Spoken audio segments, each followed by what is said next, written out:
کہ اللہ تعالیٰ کے وہ احساسات نہیں ہیں جو ایک ماں کے ہوتے ہیں. ماں تو اپنی نفسانی خواہش یا محبت کی وجہ سے مغلوب ہو جاتی ہے، لیکن اللہ مغلوب نہیں.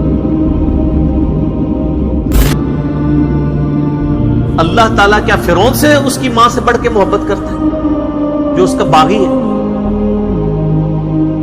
یہ محبت ان لوگوں کے لیے جو اس کے تابع فرمان ہو. جو اللہ کے دشمن ہیں ان کے بارے میں تو اللہ تعالیٰ فرماتا ہے انا من المجرمین منتقمون، ہم مجرموں سے انتقام لے کے چھوڑیں.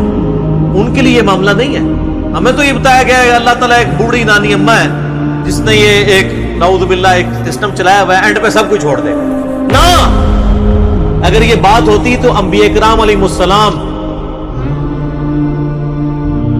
کی تعلیمات اس طرح کی نہ ہوتی کہ لوگ جو ہے وہ کیجول زندگی گزارنا شروع کرتے ہیں. بڑی سٹرکٹ تعلیمات. جامع ترمذی میں حدیث ہے کہ سیدنا عثمان غنی رضی اللہ تعالیٰ عنہ علیہ السلام کے بارے میں آتا ہے کہ وہ جب کبھی قبرستان جاتے ہیں تو اتنا روتے ہیں کہ ان کی داڑھی آنسوؤں سے تر ہو جاتی ہے. اور صحابہ پوچھتے ہیں کہ آپ کے سامنے جب جہنم کا ذکر ہوتا ہے آپ پہ اتنی خشیت طاری نہیں ہوتی، لیکن قبرستان میں قبر کے سامنے یہ معاملات آپ کے ساتھ کیوں ہوتے ہیں؟ تو انہوں نے کہا کہ میں نے نبی علیہ السلام سے خود سنا تھا کہ قبر آخرت کی منزلوں میں سے پہلی منزل ہے، جس کی یہ منزل پھنس گئی اس کی اگلی منازل مشکل ہو جائے گی، اور جس کی یہ منزل آسان ہوئی اس کی اگلی منازل آسان ہوگی. یہ وہ شخص کہہ رہا ہے جسے 3 دفعہ جنت کی بشارت ملی.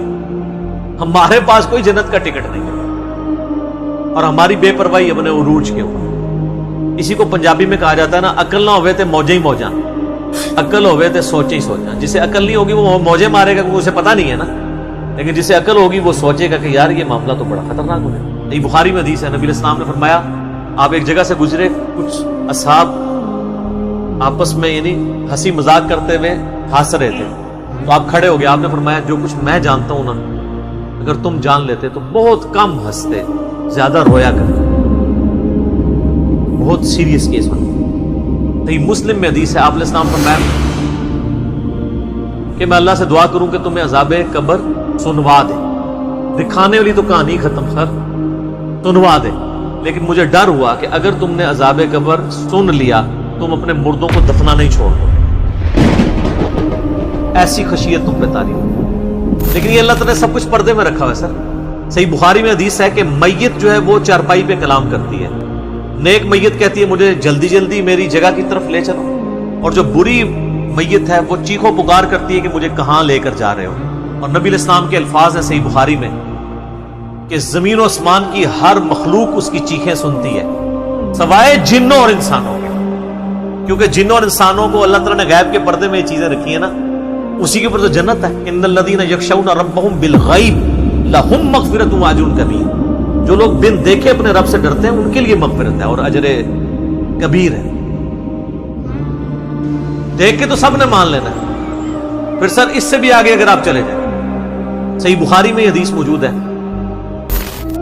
کہ جب میت کو سوالات کے جوابات نہیں آتے نا تو فرشتے اس سے پوچھتے ہیں کہ تجھے سوالات کے جوابات جو نہیں آئے یہ کیا معاملہ تیرے ساتھ ہوا؟